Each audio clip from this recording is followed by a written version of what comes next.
Bonsoir à tous. Vous imaginez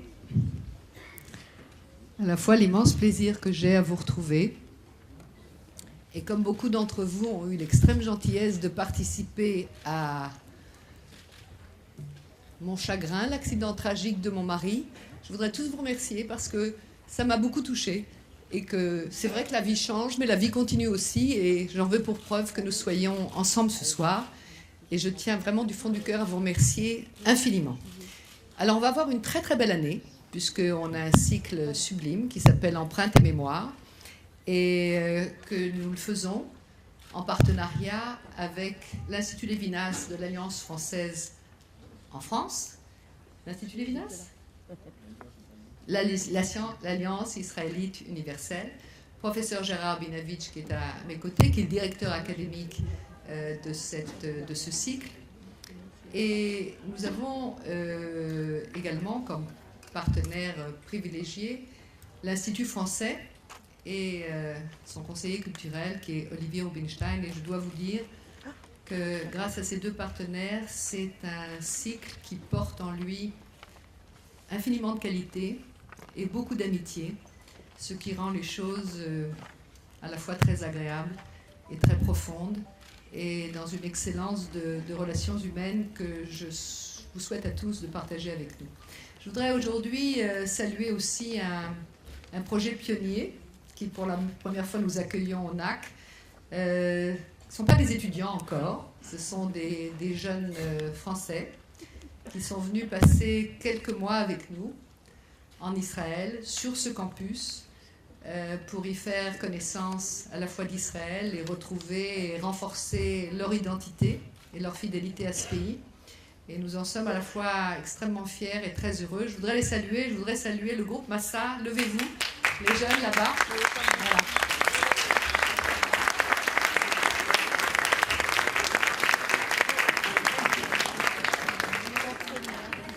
On est très heureux de vous avoir. Et je n'entends que de très bonnes choses à votre égard. Il n'y a aucun bruit dans la cité universitaire. Tout se passe admirablement bien. Vous êtes parfait en anglais. Vous suivez très très bien les cours d'hébreu. Et je suis très fière de vous. Je voudrais à cette occasion aussi vous dire que tout ce qui se fait dans ce collège, et vous le savez depuis longtemps, je ne le fais pas toute seule. Je le fais avec quelqu'un qui est vraiment complètement à mes côtés, à la fois sur le plan professionnel, mais à la fois sur le plan amical. Je voudrais la remercier du fond du cœur. Nicole, merci.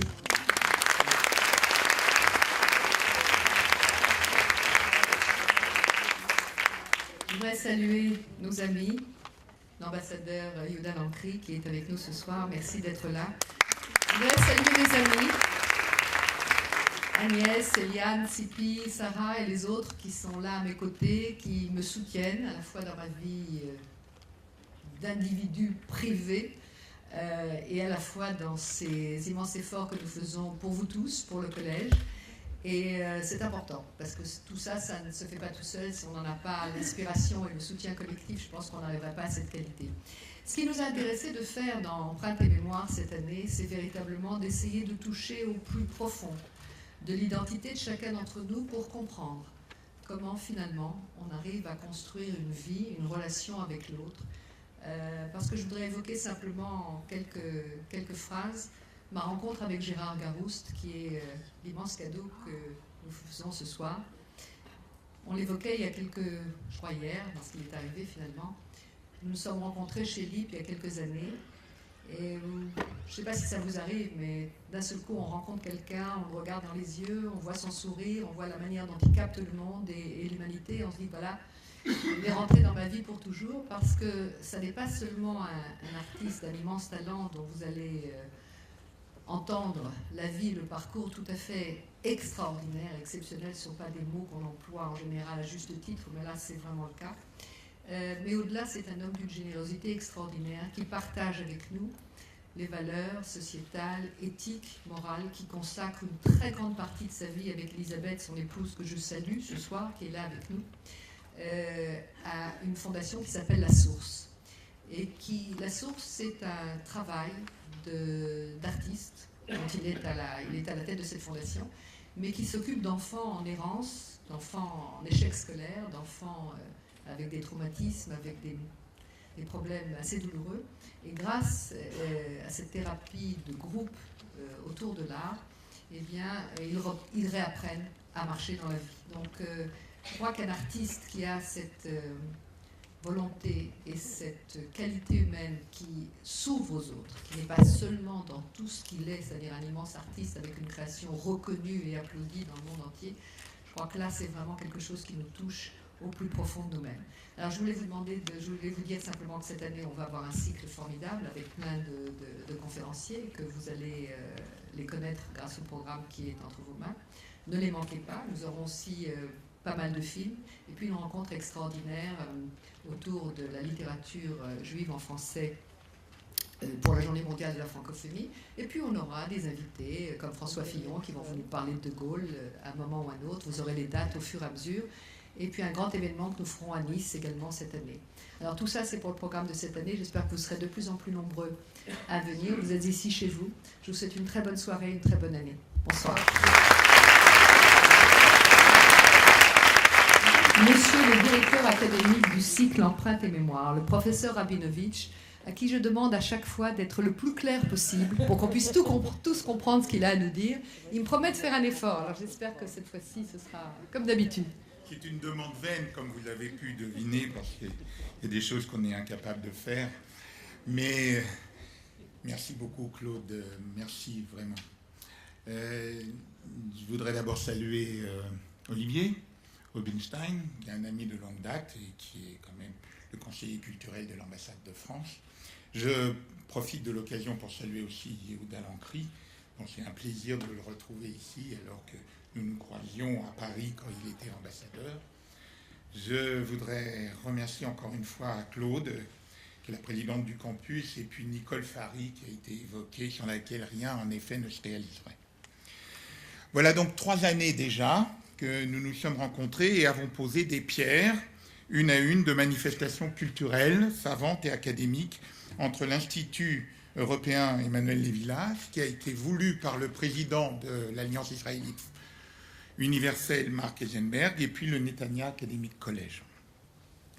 3 années de partenariat qui s'effectuent sous le chapeau signifiant des humanités juives, à savoir ni le positivisme dont Gershon Scholem disait que ça avait une atmosphère tombale dans le traitement des choses juives, ni non plus le clivage souvent coupé du monde contemporain et de la cité commune des yeshivot, l'un et l'autre ayant bien sûr aussi leurs mérites et respectifs et respectables. Humanité juive, comme on disait au XIXe siècle, c'est-à-dire, comme on disait, les humanités gréco-latines, à savoir l'ensemble des connaissances et créations qui maillent une culture et au-delà de cette culture, une civilisation. La philosophie, l'herméneutique, l'histoire, la littérature, les langues, la poésie, les arts. Empreinte et mémoire, il n'est pas besoin d'insister pour entendre que ça consonne justement avec le projet et le positionnement d'éthique de la connaissance et de la transmission des humanités juives. L'idée du thème de cette année en revient à Claude. Et c'est là un redoublement de réjouissance, de raisonner et de raisonner de concert. Comme il lui revient l'idée merveilleuse d'avoir suggéré de confier à Gérard Garouste, peintre de grand talent et homme de haute qualité d'âme, comme elle l'a déjà évoqué, la conférence inaugurale. Empreinte et mémoire. Empreinte, marque profonde, durable, nous dit en repère indicateur le dictionnaire. Mémoire, aptitude à se souvenir, nomme-t-il encore. Empreinte, marquer une forme, un dessin, imprimer un pattern, une matrice. Mémoire, faire que le souvenir soit gardé, consigné et transmettre des événements, des enseignements, des indicatifs.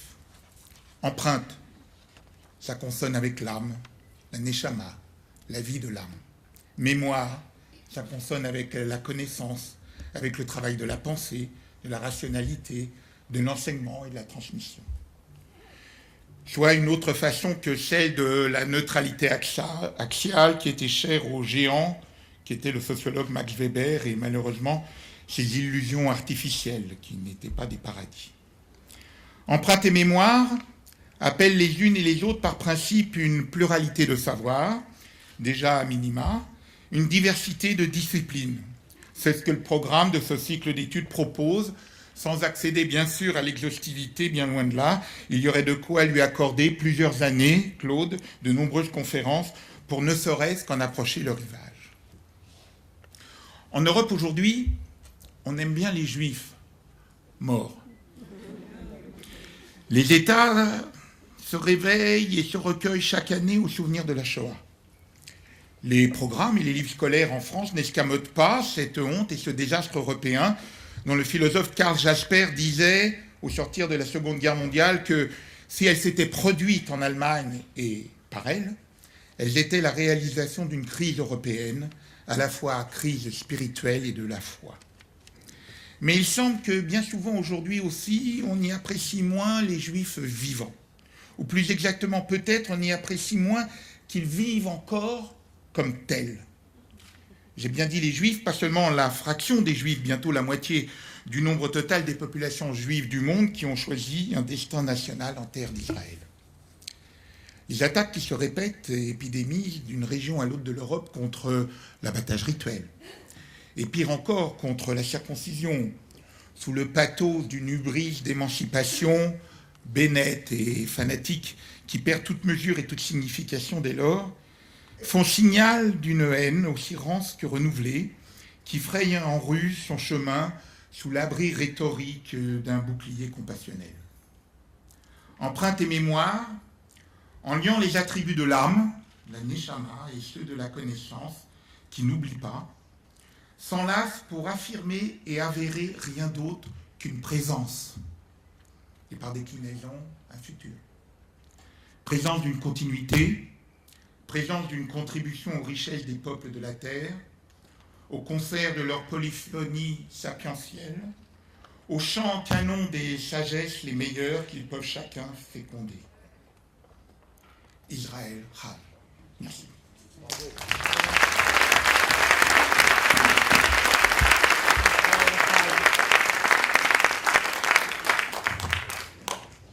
Avouez que c'était très beau. Merci Gérard. Mon cher Olivier.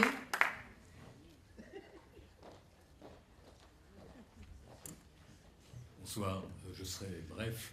D'abord, c'est formidable parce que ça fait 30 ans que je connais Gérard et je commence à le comprendre.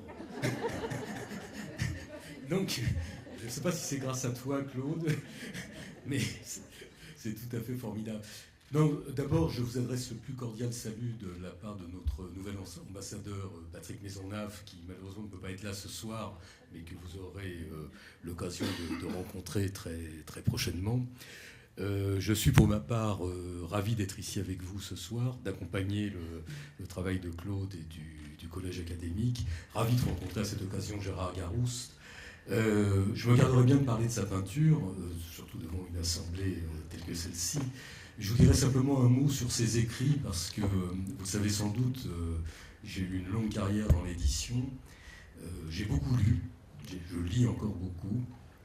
Et la plupart du temps, on lit des biographies de peintres, on lit plus rarement des autobiographies, on lit en revanche des correspondances de peintres, ça il y en a pas mal. Et si vous ne l'avez pas encore fait, je vous conseille très vivement la lecture de L'Intranquille, qui est un livre absolument magnifique. Je dis, je pèse mes mots, c'est assez rare de rencontrer un texte d'une telle nature, d'une telle intensité. Je pense qu'elle reflète l'homme, elle reflète son travail, elle reflète ce qu'il est dans son moi profond. Et c'est une magnifique expérience que de rencontrer, d'aller à la rencontre d'un tel texte. Voilà, je vais lui laisser la parole après. Je pense que ce qu'il a à dire sera extrêmement éclairant. Et je vous souhaite une très bonne soirée. Merci.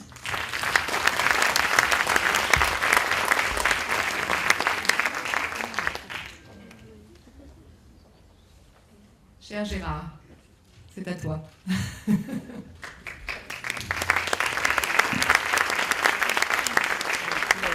vais rester à tes côtés,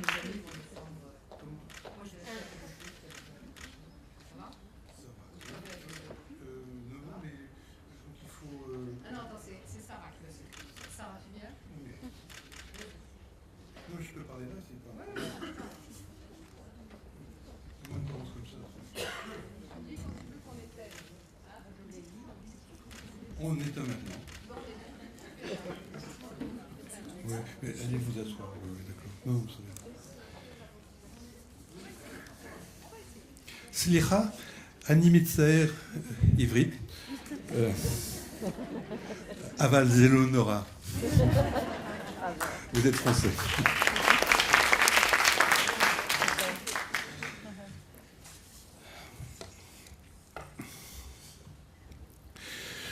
Empreinte et mémoire, je souligne que empreinte c'est au pluriel, mémoire c'est au singulier.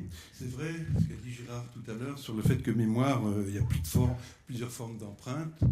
Et je retiens évidemment en tant que peintre-sculpteur que la trace d'un pinceau, un tableau, une signature, c'est une empreinte. Et puis aussi le pouce dans l'argile du sculpteur, c'est aussi une empreinte. Mais en fait, il y a encore plus d'empreintes que ça. Il y a aussi des cicatrices. Et puis, il y a des actes comme ça qui sont des empreintes. Je pense par exemple à une circoncision, c'est une empreinte. Et puis, voilà, donc on va évidemment, en tant que peintre, on va parler de peintre et sculpteur, on va parler de tableaux et de sculptures. Et puis aussi de tout ce qui anime ces sujets. Mais sur la mémoire... Là, tout d'un coup, la mémoire est au singulier parce qu'on a l'impression que mémoire, ça va être un grand thème très large, très ouvert, qui fait référence à l'histoire, à la connaissance, comme ça a été dit tout à l'heure. Et là, personnellement, j'aurais envie de parler de mémoire au pluriel, ou les détails de la mémoire. Enfin, si on parle de détails de la mémoire, alors à ce moment-là, il faut peut-être parler de souvenirs. Et c'est plutôt de ça dont j'ai envie de parler parce que je ne suis pas historien, je ne suis pas philosophe. Mais comme tout le monde, j'ai une mémoire et c'est ces détails de la mémoire qui peut-être être intéressant par rapport à le vécu et ce qui peut être transmis aux autres, voilà, puisqu'il s'agit de transmission. Vous voyez, dans les grands thèmes de la mémoire, j'avais souligné une citation très, très poétique de Max Jacob qui dit l'érudition, c'est la mémoire, et la mémoire, c'est l'imagination. Ça, c'est très très beau, c'est très poétique et tout ça, mais justement, moi, je ne vais pas du tout rentrer là-dedans. Je vais, au niveau de la mémoire, vraiment rentrer dans des détails que j'ai vécus et qui ont eu pour moi des grandes conséquences et qui, je crois, peuvent être intéressants sur une société. En tous les cas, la mienne, c'est-à-dire... mon éducation bourgeoise, chrétienne et bien française. Alors, empreinte. Je vais commencer par un peu, au niveau des tableaux, plutôt par la conclusion. Et tout de suite, vous montrer un tableau qui est un tableau qui n'a encore jamais été présenté et qui sera présenté dans ma prochaine exposition à la Galerie Templon à Paris. Et ce tableau vient d'un passage du Deutéronome, chapitre... Alors, attendez, j'avais prévu d'avoir un bureau, mais bon, écoutez, on va faire un tout petit peu de temps. Chapitre 23, je crois. Ça, c'est mon carnet de notes, dont je ne me sépare jamais. Voilà, c'est Deutéronome 22.6, qui nous renvoie au traité Roulin, chapitre 139b. Pourquoi commencer par tout d'un coup une référence au Deutéronome et passer tout de suite au Talmud? Pourtant, je ne suis pas talmudiste, pas kabbaliste, mais par contre, tout à fait intéressé depuis toujours aux mythes, aux légendes, aux contes. Et bien sûr que ce soir, je ne vais pas aborder la Bible sur un plan religieux, parce que pour moi, le religieux, c'est lié à un rituel. Alors, je ne vais pas parler du rituel religieux, mais la Bible, ce qui va s'en dire ce soir sur le thème des tableaux, c'est plutôt sa dimension que j'appellerais, moi, plutôt poétique. Et là, au niveau de ce verset du Deutéronome, je le répète, Deutéronome 22.6, il s'agit d'un verset qui est quand même assez particulier. C'est un verset qui dit, en gros, si en chemin tu rencontres un nid d'oiseau sur un arbre ou sur le sol, tu chasses la mère pour prendre les petits ou les œufs, et tu seras meilleur, et tes jours en seront prolongés. Bon, des versets comme ça, à première lecture, il y en a plein. Où ça devient tout à fait passionnant, c'est que les maîtres ont passé beaucoup de temps sur ces versets à reprendre en considération chaque mot. Et moi, là, en tant que... Vous savez, j'étudie la Bible depuis une vingtaine d'années, je ne dis pas un mot d'hébreu, mais parce que j'étudie avec un professeur un hébreu biblique. Mais justement, j'ai appris comment lire les versets, c'est-à-dire les occurrences, les règles de grammaire, toute la syntaxe comme ça qui rendent un autre sens à ce pshat, c'est-à-dire à cette première lecture. Et là, évidemment, ce verset qui paraît assez simple, pas évident, mais assez simple, tout d'un coup, moi, me fait basculer dans un monde complètement poétique. J'ai découvert cette mitzvah du chasser la mer, comme ça, pour prendre les petits. J'ai découvert cette mitzvah grâce à Marc-Alain Waknin, qui est un rabbin que je connais depuis une vingtaine d'années, et qui a fait un jour une conférence sur ce thème du renvoi de la mer. Renvoi de la mer qui est étudié, donc, encore une fois, dans le traité Roulin. Alors, pourquoi tout d'un coup, est-ce que ça peut me passionner? C'est parce que tous les mots de ce verset posent des questions, en tous les cas. En chemin, Baderer. Mais alors, de quel chemin s'agit-il? Et alors là, on commence à rentrer dans les commentaires. Et pour moi, on commence à rentrer dans la poésie. C'est-à-dire un chemin, ça peut être, oui, on marche sur un chemin comme ça, mais après tout, d'accord, ce nid peut être dans un arbre, mais qu'est-ce qui se passe? Est-ce que la mitzvah est toujours la même si le nid est sur la mer? Bon, on peut imaginer un nid qui flotte sur un nénuphar, et puis tout d'un coup, on a envie de chasser la mer pour prendre les œufs, c'est encore possible. Mais le raisonnement va plus loin, les maîtres vont plus loin dans le raisonnement, et qu'est-ce qui se passe si le nid est dans l'air? Alors on peut imaginer une grande tempête, et malgré la grande tempête, tout d'un coup, il y a quelqu'un qui décide de virer la mer, de prendre les œufs. Enfin, ça commence à devenir compliqué. Mais dans le traité Roulin, Rabbi Mahatana, je crois, Rabbi Kado, en fait, je crois que c'est le même mot, Rabbi Kado, lui va plus loin dans le raisonnement. Il dit, et qu'est-ce qui se passe si le nid, alors là il y a un jeu de mots entre, qu'est-ce qui se passe si le nid est sur la tête ou dans la tête? Est-ce qu'il faut faire la mitzvah?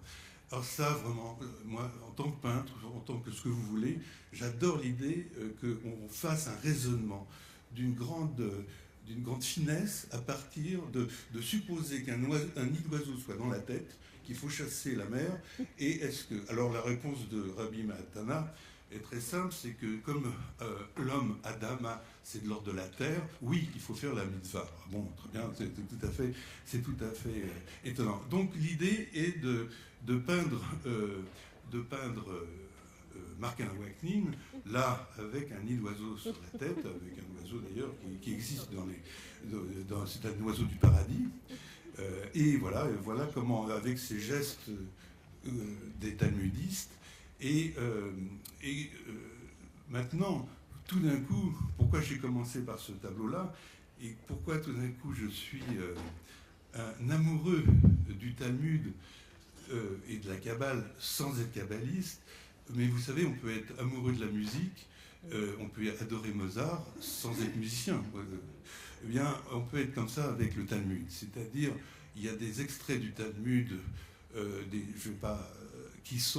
qui me bouleversent, qui sont fascinants au niveau du raisonnement et qui font le sujet de beaucoup de mes tableaux. J'ai pris, là, ici, un des tableaux de ma prochaine exposition. Alors maintenant, où j'en suis? Pourquoi est-ce qu'un fils d'une famille chrétienne, antisémite, dont, pendant la guerre, spoliant des biens juifs. Comment en arriver là? C'est là où ça devient un petit peu particulier. Je vais, pour parler un petit peu comme ça, pour illustrer cette idée des origines, il y a un tableau que j'ai fait qui n'a pas vraiment de rapport avec mon histoire personnelle, mais là aussi, c'est un tableau que j'ai fait par rapport au plaisir que j'ai à lire les versets de la Torah et qui sont là du côté des jeux de mots. Il y a pardon. Voilà, ça c'est un tableau que j'ai fait parce que je trouve trop... je ne vais pas le dire en hébreu parce que je risquerais de me tromper, mais j'aime beaucoup que tout d'un coup, dans la Bible, il y a à la Bible, au Genèse 34, versets 1 et 3, j'aime beaucoup l'idée qu'il y ait quelqu'un qui s'appelle Épaule, fils d'Anne. Épaule, fils d'Anne, et tout d'un coup on apprend que Épaule, fils d'Anne va abuser de Dinah, et tout d'un coup il y a toute une association de jeux de mots comme ça sur pourquoi quelqu'un pourrait s'appeler Épaule, fils d'Anne.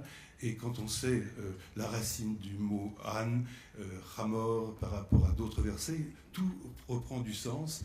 Et quand j'ai découvert ça dans mes cours d'hébreu, c'était pour moi tout à fait fascinant de voir que une lecture qui se lit avec une certaine chronologie, tout d'un coup, par ce jeu des occurrences, par ces jeux de mots et ces jeux de lettres, des jeux de mots dont ne se privent pas les prophètes, tout d'un coup, la lecture s'inverse, on saute des paragraphes entiers, et c'est pour moi un vrai sentiment de sujet, comme ça, de reprendre des sujets qui, pourtant, les sujets bibliques ont fait toute l'histoire de l'art. Je pense à la Renaissance, par exemple, et c'est assez plaisant de reprendre la Bible, mais ce coup-là, en essayant de faire le moins de fautes possible au niveau des traductions, parce que qui dit traduction dit trahison, et d'aborder les sujets en étant plus proche comme ça de l'interprétation des versets plutôt que d'être dans un discours de vérité. Donc là, par exemple, voilà un tableau qui s'appelle Épaule, fils d'Anne. Maintenant, je vous ai parlé du plaisir que j'avais, on remonte un peu en arrière, et pourquoi tout d'un coup cet intérêt au... Pardon. Voilà. Pourquoi cet intérêt au judaïsme? Bien écoutez, c'est là un petit peu le cœur de cette soirée, au niveau des détails dont je vous parlais tout à l'heure, parce que là il ne s'agit pas de mémoire, il s'agit de mon enfance. Vous savez, c'est très curieux l'antisémitisme, évidemment il y a des livres sur l'antisémitisme, on connaît comment fonctionne l'antisémitisme, mais je ne suis pas sûr qu'au niveau de l'éducation d'un enfant, on voit vraiment comment c'est construit. Et mon père, comme je vous l'ai dit, était antisémite. Plus tard j'apprendrai qu'il a spolié des biens des magasins. Il était dans le meuble, ça lui était facile de spolier des magasins de meubles, les Vuitton. Et puis un autre magasin que j'ai découvert par la suite, qui n'est pas cité dans le livre là, mais un intranquille, mais que j'ai découvert après dans une émission de télévision avec un historien de l'art, et en allant visiter les archives nationales, c'est-à-dire un magasin qui s'appelait Obadia. Et là, vraiment, ça, vous savez, même quand on est prévenu, quand on connaît un peu le sujet des choses, dans une émission de télévision, tout d'un coup, d'être amené à voir la directrice des archives m'avait dit attendez-vous à voir quelque chose d'un peu particulier, parce que les Vuitton, c'est une chose, mais vous avez autre chose. Et en effet, pour le magasin Obadia, j'ai vu un imprimé où mon père tout d'un coup se retrouver propriétaire d'un magasin juif, et il y a sa signature sur un tampon nazi, sur la croix gammée. Même si on est prévenu, ça fait quand même très très bizarre. Ça fait un choc. Alors, avant d'arriver à découvrir l'antisémitisme profond de mon père, voilà comment les choses peuvent se passer quand on est enfant.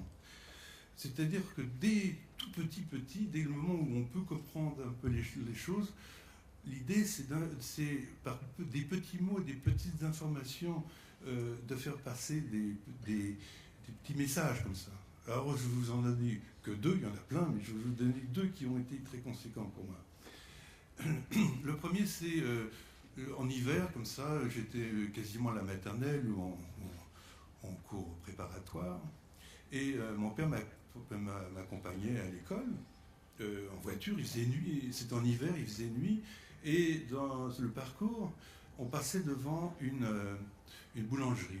Et comme il faisait nuit, il est peut-être 7h30 du matin, 8h, il faisait nuit, et la boulangerie déjà travaillait beaucoup, tout était allumé.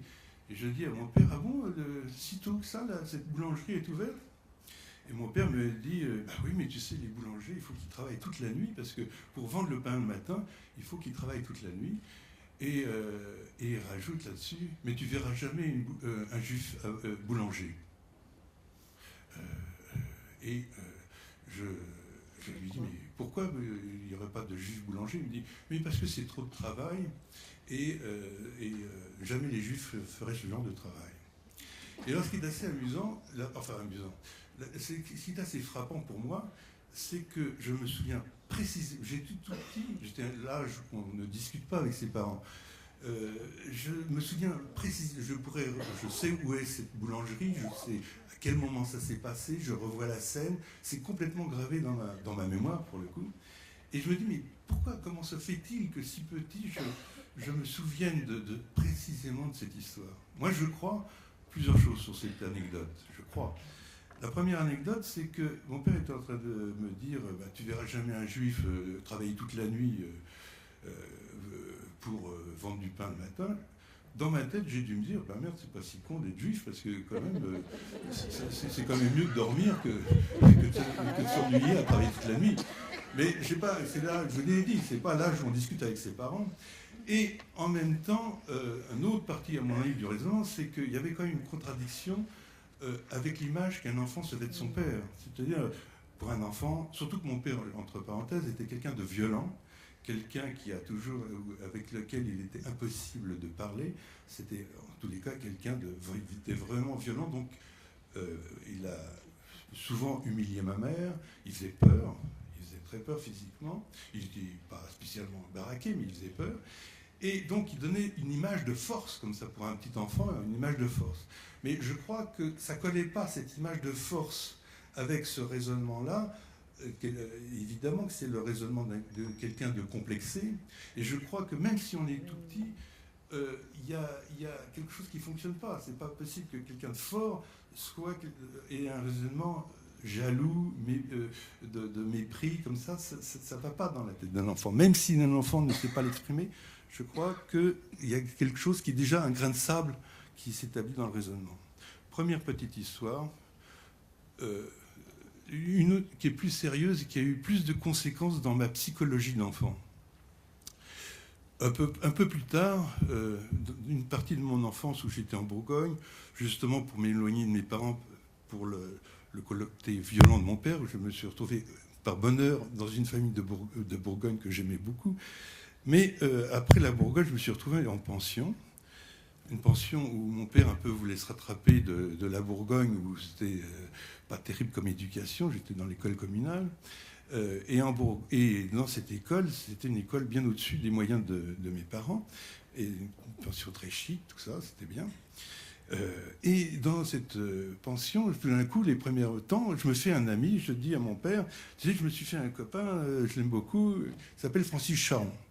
Alors là, quel âge j'avais, je suis arrivé au Moncel, j'avais 12 ans, quoi, 12 ans. Et donc je dis, il me dit Charon, mais attends, Charon, ça doit être Charanovitch, c'est un juif. Alors, vous savez, Sharanovitch, franchement, j'avais pensé à beaucoup de choses, mais pas vraiment à ça. Et tout de suite, il me raconte l'anecdote suivante. Il me dit, ah, tu sais, j'avais 12 ans, hein, tu sais, si tu prends un juif et un non-juif, tu les mets sur une île déserte pendant 1 an, tu reviens 1 an après, il y en a un qui est au service de l'autre. À ton avis, lequel? Alors il me dit, eh bien, c'est le non-juif qui sera au service du juif. Bon, une information comme ça qu'on peut avoir dans sa tête. Mais je dois dire que ça s'est dénoué dans ma tête. Il a fallu que... j'ai pas fait des délires, j'ai pas été en hôpital psychiatrique à cause de ce genre de choses, mais il se trouve que dans ma vie, j'ai fait pas mal de séjours en hôpital psychiatrique. Donc j'ai été suivi par des psychiatres et j'ai fait, bien sûr, une psychanalyse qui a duré des années, 20 ans. Mais tout ça est en dehors. Simplement, en analyse, à un moment donné, est venue sur la table, sur le divan, je dirais, cette anecdote. Et moi, cette anecdote, elle est terrible pour un enfant, parce qu'en fait, il n'y a pas d'issue. Tu mets un juif à côté d'un non-juif, et de toute façon, le juif, il aura toujours ta peau, et c'est lui qui sera toujours gagnant dans ton histoire. Tu peux faire n'importe quoi, puisque tu n'es pas juif.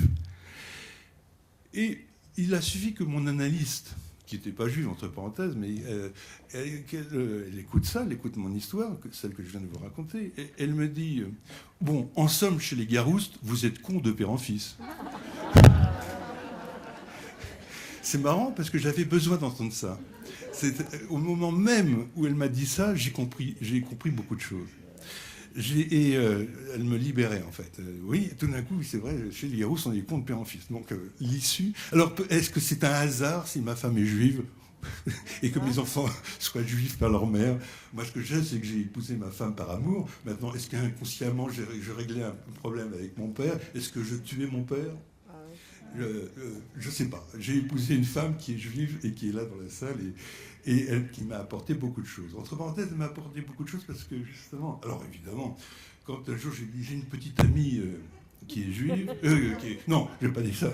J'ai une petite amie, elle s'appelle Elisabeth Rocheline. Rebelote, il me dit Rocheline, mais attends, Rocheline c'est juif, elle est juive.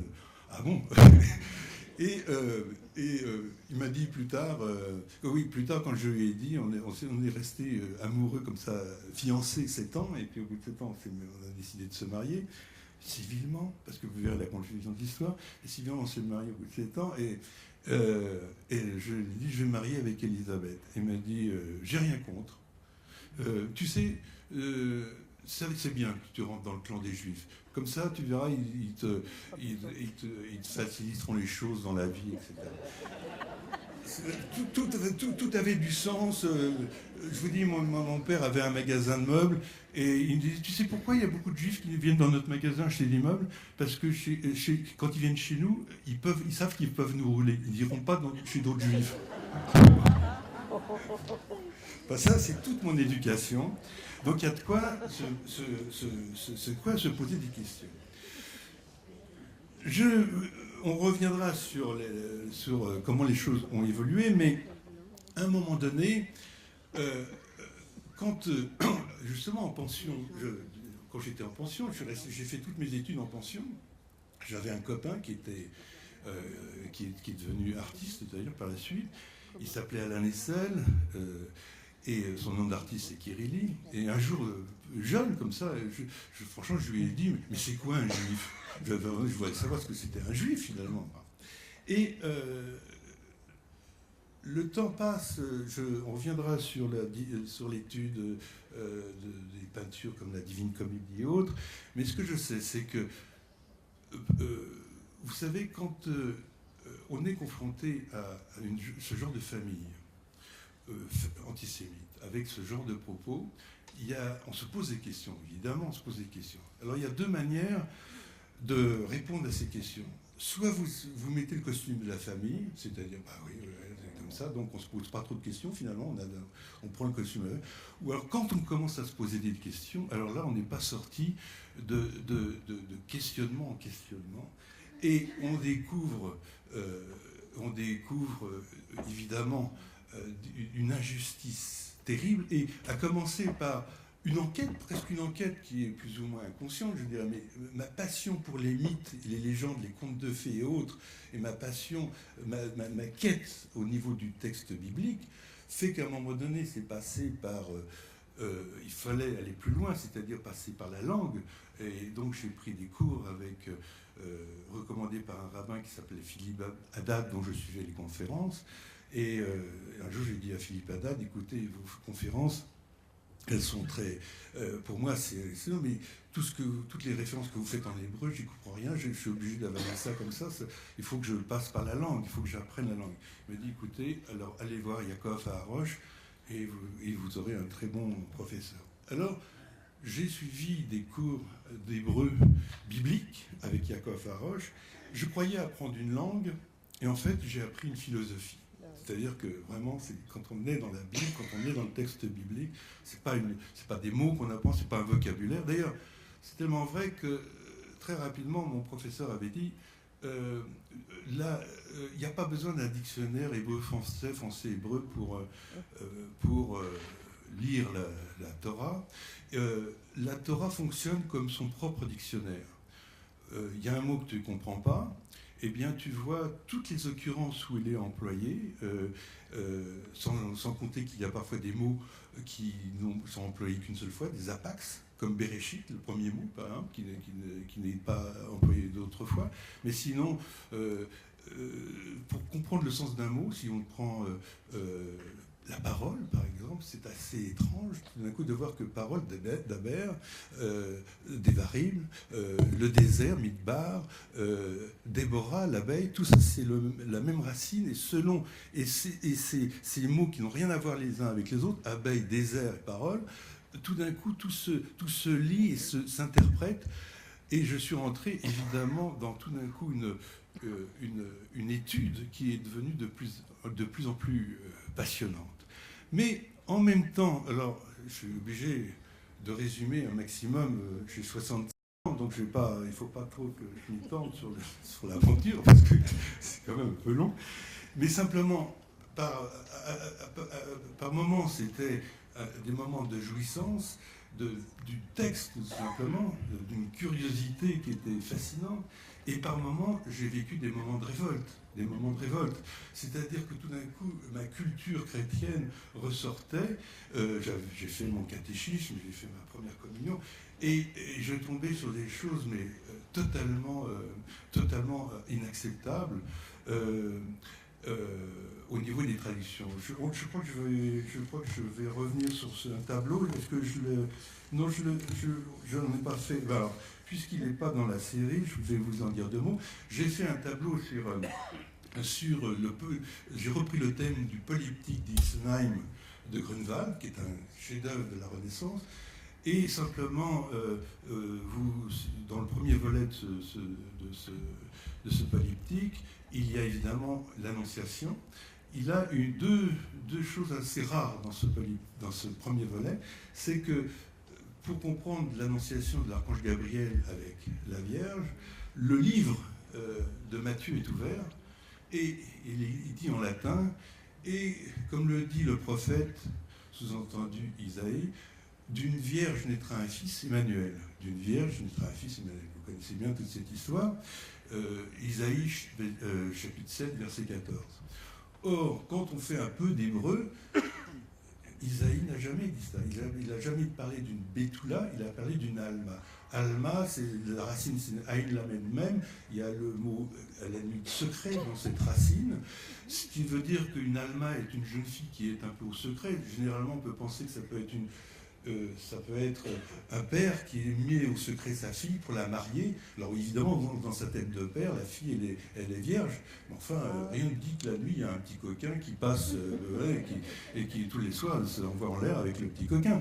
Parce que c'est une alma, justement. Parce que dans la Bible, quand on est vierge, il n'y a pas tant de solution, c'est Bétoula. Quand Yitzhak... on trouve une femme pour Yitzhak, Rivka, le texte dit qu'elle est Bétoula. Et donc même le texte va dire jusqu'à, le texte précise, et aucun homme ne l'avait connue. les maîtres se posent des questions. Pourquoi précise-t-on qu'elle est Betula et qu'en plus aucun homme ne c'est les Betula, bien sûr qu'aucun homme. Commentaire de Rachid, qui est génial, qui dit bah oui, elle était vierge des 2 trous. Betula, c'est vierge. Et quand le roi David est un peu malade, alors ça je regrette que la méthode ne soit pas gardée, parce que quand le roi David est vieillissant et mal et qu'il est au lit, pour le soigner, on met une Betula dans son lit. C'est une méthode qui... Moi,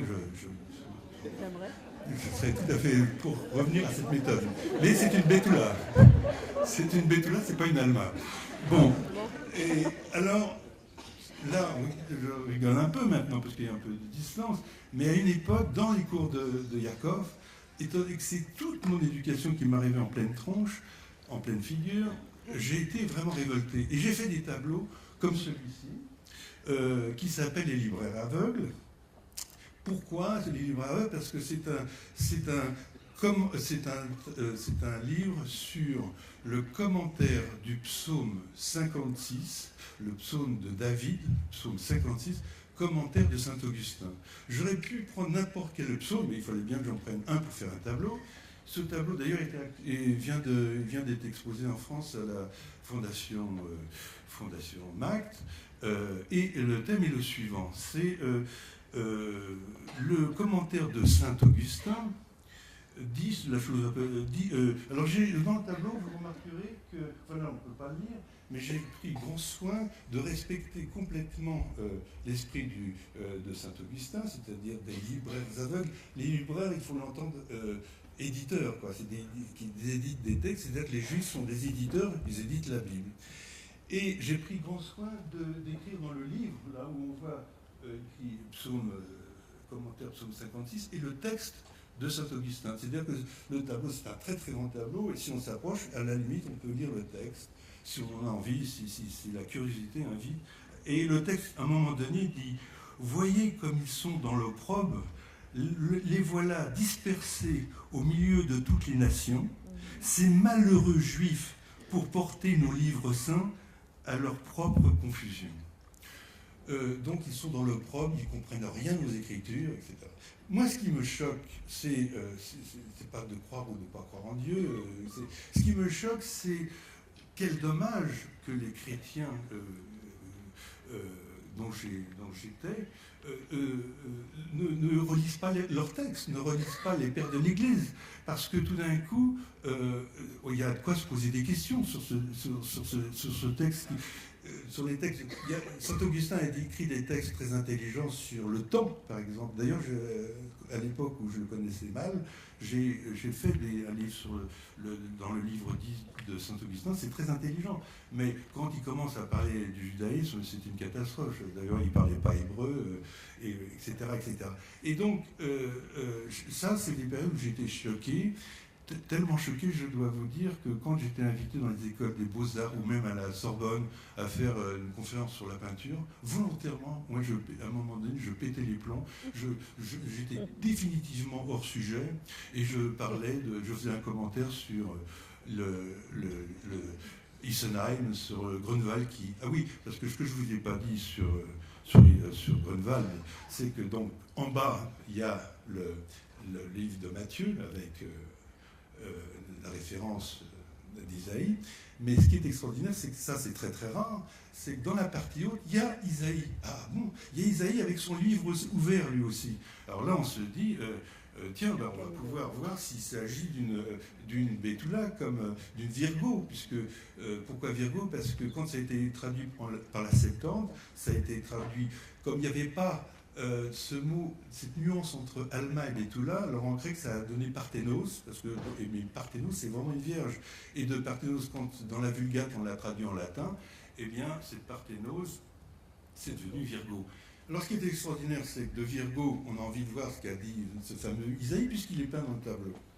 Et là, ce qui est assez extraordinaire, c'est que comme par hasard, les peintres de la Renaissance, qui peignaient si bien, vous savez, les peintres de la Renaissance, quand il s'agissait de faire une calligraphie, qu'elles soient du latin, de l'allemand ou de l'hébreu. Regardez les tableaux de Van Eyck, l'écriture ne pose jamais un problème. On fait appel à des lettristes et vous avez tout d'un coup un peintre lettriste qui vient faire des écritures carrées si c'est une écriture en hébreu.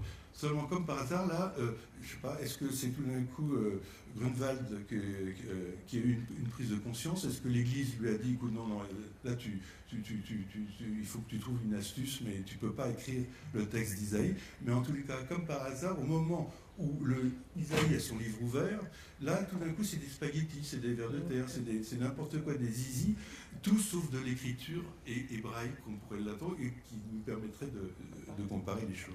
Des choses comme ça, sur moi, ça a eu un sentiment de révolte, parce que c'est dommage qu'aujourd'hui, Saint-Augustin, à Paris, c'est rien d'autre qu'une station de métro, et on ne la remet pas en station, personne ne la remet en question.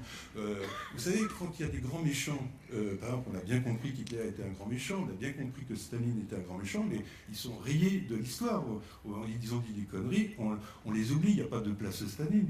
Ce qui est extraordinaire, c'est que quelqu'un comme Saint-Augustin, ou Saint-Louis, qui a des énormes conneries, alors là, par contre, il y a des places Saint-Augustin, il y a des écoles Saint-Augustin, il y a une station de métro Saint-Augustin, et hop, et voilà comment je ressens, c'est ça que je voulais insister, vous pourrez me reposer des questions, voilà comment inconsciemment rentre par des images subliminales, parce que si je vous parle de Grunewald et de ce politique d'Isenheim, qui est un des chefs-d'œuvre de la Renaissance, quand Paris Match, le journal Paris Match, consacre un numéro entier pour l'anniversaire de ce chef-d'œuvre, et que le titre de Paris Match, dire on va vous révéler les secrets de ce politique d'Isenheim, on dit tout sur ce politique, sauf le principal, c'est-à-dire pourquoi cet Isaïe décide des conneries dans son carnet plutôt que d'écrire le texte hébreu tel qu'il devrait être la preuve. Il est là pour être la preuve de ce qui est dit dans le livre de Matthieu. Donc c'est des choses qui, encore une fois, m'ont longtemps révolté, mais heureusement, je me suis un peu calmé par la suite. Voilà comment, je vous dis, on remonte un petit peu le temps, voilà comment je travaillais au niveau de ce choc de découverte de la richesse de l'hébreu, de tomber sur des non-sens, encore une fois, et qui ont amené des tableaux comme ça, il y en a plein, on arrive là justement à des choses qui est aussi, ce tableau s'appelle Le Passage, et pour moi, justement ce que je viens de vous dire, entre ce psaume 56, là très nettement il y a écrit psaume 56, le commentaire du psaume 56 de David, entre ce psaume 56, la Septante, qui est un peu à l'origine de cette confusion de sens, c'est-à-dire de traduire Alma par Parthénos, qui est déjà une erreur en soi, et qui va devenir après Virgo, et le Mein Kampf, moi j'y vois du lien. Et c'est pour ça que dans ce tableau, il y a 3 livres, le commentaire de Saint-Augustin, la Septante, et j'ai reproduit fidèlement Mein Kampf, la couverture de Mein Kampf, et mon âne, qui est un animal familier chez moi, parce que justement dans le Talmud, l'ânesse a une place, une belle place, l'ânesse, l'ânon, et comme dans Zacharie, vous savez, où dans le même verset, vous avez Anon, ânesse et âne. Les sages, c'est bien connu, les sages montent des ânesses blanches. J'ai par hasard aussi dans le Talmud l'association entre deux choses qui n'ont rien à voir, mais simplement on entend un peu la même chose, Aton et Thééna, c'est-à-dire l'ânesse et le figuier, et tout d'un coup les maîtres qui sont sous le figuier, avec toute la symbolique du figuier qu'on ne va pas développer là, parce qu'on est là, je ne vais jamais arriver à la fin de ma conférence, mais donc des choses comme ça qui méritent à la fois toute une attention, tout un plaisir. Et là, je vous dis, c'est des tableaux comme ça. Je fais ces tableaux-là qui ont été un peu... parce que je vivais très très mal ces non-sens, ces fautes de traduction qui m'ont vraiment à un moment donné révolté parce que j'y voyais beaucoup d'injustice. Et c'est pas un hasard si j'ai habillé la Ness avec vraiment ces flammes renversées qui étaient les costumes ridicules de l'Inquisition pour les suppliciés de l'Inquisition. Parce que c'est les moments dans cette époque-là où j'ai vu que tout le Tanakh est de l'ordre du commentaire, de la discussion, de lire à chacun ses propositions pour tendre vers la vérité, alors que dans le christianisme que j'avais vécu, on est dans la vérité, l'Ancien Testament étant une preuve de cette vérité, donc pour moi on était dans un autre sens. Donc j'ai vécu ça vraiment très mal, mais heureusement les choses n'ont pas aujourd'hui, les choses comme vous voyez, les choses n'ont pas duré puisque j'ai pu faire des tableaux maintenant qui sont, j'oublie tous ces soucis-là, et je pars maintenant dans des mythes, des légendes, le côté subliminal, le côté qui existe même dans le Tanakh, c'est-à-dire tout ce côté midrashique, c'est-à-dire pour accéder à la vérité, à un sentiment de révélation comme ça, pour s'approcher, rien de plus qu'un mythe, qu'un midrash, une histoire à côté de la vérité pour mettre en scène la vérité. Évidemment, quand Oedipe, quand Freud, pour avoir un discours scientifique, se sert du mythe d'Oedipe pour avoir cette théorie, il se sert de ce mythe pour annoncer sa théorie scientifique. Que Oedipe ait existé ou pas, c'est pas ça le plus important. C'est exactement pour la Torah. Pour moi, la Torah, elle fonctionne exactement comme une énoncé mathématique. C'est-à-dire, on ne sait pas ce que c'est que la révélation, on ne sait pas comment aborder la révélation, on ne sait pas ce que c'est même le mystère de cette Torah. Eh bien, on va raisonner comme un mathématicien, c'est-à-dire, vous savez, un mathématicien, j'ai raté Mathélème, mais j'ai quand même été jusqu'à Mathélème puisque je l'ai raté. En mathématiques, quand on fait un raisonnement, on donne un nom à l'inconnu, on l'appelle X, et on fait tout le raisonnement avec ces X et cet inconnu. J'ai toujours trouvé que la Torah fonctionnait exactement comme ça, non pas avec X comme inconnu, mais avec un tétragramme, avec le tétragramme. Et ce tétragramme, grave erreur que de lui donner, que de le traduire par un nom. Justement, c'est pas un hasard si, quand il s'agit du tétragramme, et qu'on le lit ou qu'on le chante, on emploie Hachem, on parle d'Adonai, on parle... Mais comme dit ce psychanalyste Daniel Siboni, ce tétragramme, c'est un trou de langage, c'est-à-dire c'est quelque chose un trou de langage, c'est-à-dire que ça n'a pas de sens, c'est volontairement quelque chose qui... ça, ce sont des nuances qui sont très importantes pour que j'ai essayé dont j'ai essayé cette idée de cette histoire qui est comme un midrash, fait finalement cette histoire, ce Torah qui existe qui a un début, une fin, on croit au début qu'il a, dans ce pshat, on croit que ça fonctionne et que ça se raconte, et tout d'un coup, elle se démonte, elle se remonte autrement, on passe à d'autres niveaux de lecture, et là, commence quelque chose qui touche au plus profond, qui est difficile à commenter. En plus, je ne suis pas un exégète et ce n'est pas mon rôle maintenant d'en parler.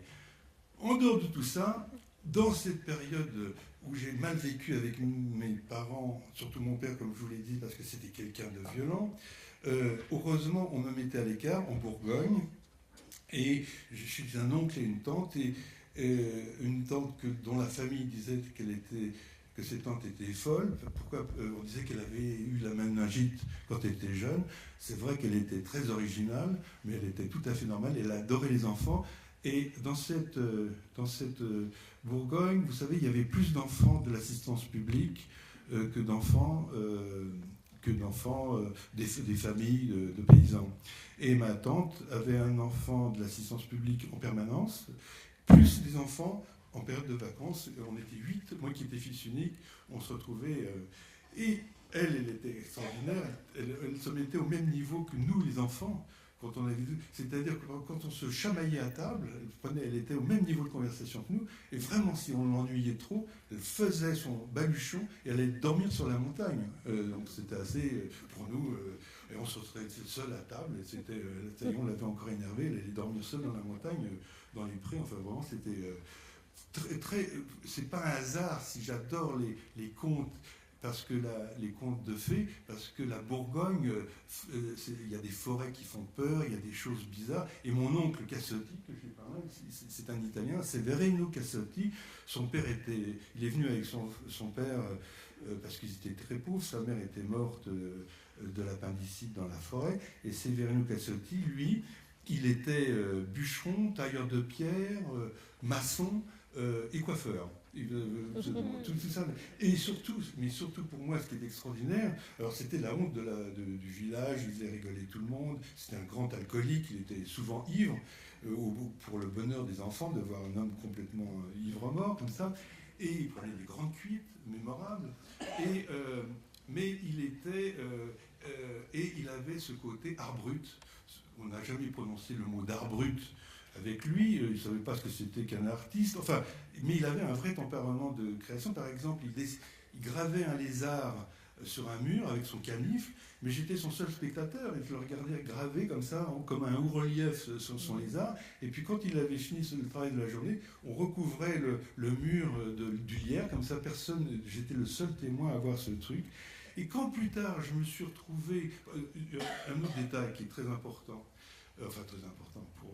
pour ce mythe de l'art brut, c'est que tout était prétexte à création pour lui. Et par exemple, il avait un potager, donc il fallait faire des épouvantails. Alors, comme il était maçon et qu'on était passé des anciens échafaudages en bois qui étaient des grands mâts, comme des mâts de bateau, à des tubulures métalliques, lui, il avait récupéré tous ces mâts de bateau qu'il avait mis dans sa grange, des grands mâts, parce que ça ne pouvait plus servir comme échafaudage. L'idée, c'est qu'on ne jette rien. Donc, il ne savait pas ce qu'il allait en faire, mais l'idée, c'est que c'était dans sa grange et que ça allait être il a l'idée de faire des épouvantails, pas de problème. Il sort ces grands pieux comme ça. Il y attache au bout, tout en haut, des roues de bicyclette. Il y attache des bouts de quart-debout, ce qui fait qu'avec le vent, ça tournait. Mais c'était tellement haut, ces mâts qui faisaient à peu près 4 mètres, 5 mètres, que ça tournait comme ça dans son potager, mais ça faisait absolument pas peur aux oiseaux. Et évidemment, tout le monde se rigolait. Mais quand je repense à ça aujourd'hui, je ne vois pas de différence avec un Tinguely. Et vraiment, c'était vraiment de la création comme on pourrait rêver aujourd'hui, c'est-à-dire c'était vraiment une performance. Lui, il faisait ça pour son plaisir. Quand je me suis retrouvé en pension, dans cette pension très chic, donc et que je me suis retrouvé avec, alors il n'y avait que des fils de Chefret, c'est des fils importants, des fils de Cutins, qui était le chef d'orchestre de l'opéra, il y avait des grandes entreprises, etc. Et il y avait un petit copain dans ma classe, c'était le fils de Fautrier. Fautrier, vous connaissez Fautrier, grand artiste. Et Fautrier, c'était bizarre pour moi, donc j'avais 15-16 ans quand Fautrier est arrivé au Moncel. Et ce qui était bizarre, c'était mon oncle qui faisait cette espèce d'art brut dont tout le monde se moquait dans ce petit village de 90 habitants, par rapport à ce Fautrier qui, lui, était un artiste d'avant-garde reconnu. Pour vous donner une idée, c'est que dans cette pension très chicose, tout le monde avait des Rolls, des Bentley, des voitures. Mais plus on était minable, plus on mettait les voitures un petit peu plus loin. Mais celle qui était au centre de la cour, c'était vraiment les plus belles voitures, Ferrari, Maserati, tout ça. On était fiers, et les enfants étaient fiers. C'est la voiture de mon père. Mais au milieu de ces Maserati et ces Ferrari, il y avait une voiture pourrie, poubelle. C'était une vieille 15 pourrie qui appartenait précisément à Fautrier. Parce qu'un artiste se doit d'être original. Donc, Fautrier, en bon artiste d'avant-garde, devait, au milieu des Ferrari, évidemment, d'avoir une vieille 15 pourrie, ce qui ce qui correspondait tout à fait à un jeu de société complètement admis dans cette école très chicose. Tous des événements comme ça entre mon oncle et il faut trier, le peintre reconnu d'avant-garde, critiqué et adoré, ça me permet, je crois, comme expérience, de ne pas être dupe des jeux de société. Et surtout, puisque je suis peintre, de ne pas être dupe du jeu de l'art, parce qu'un artiste, c'est quelqu'un de bien intégré dans un jeu de société. Et toute forme de contestation me paraît souvent un petit peu remettre en question. Je crois que je me suis un peu attardé trop sur je vais dire 2 mots en vitesse.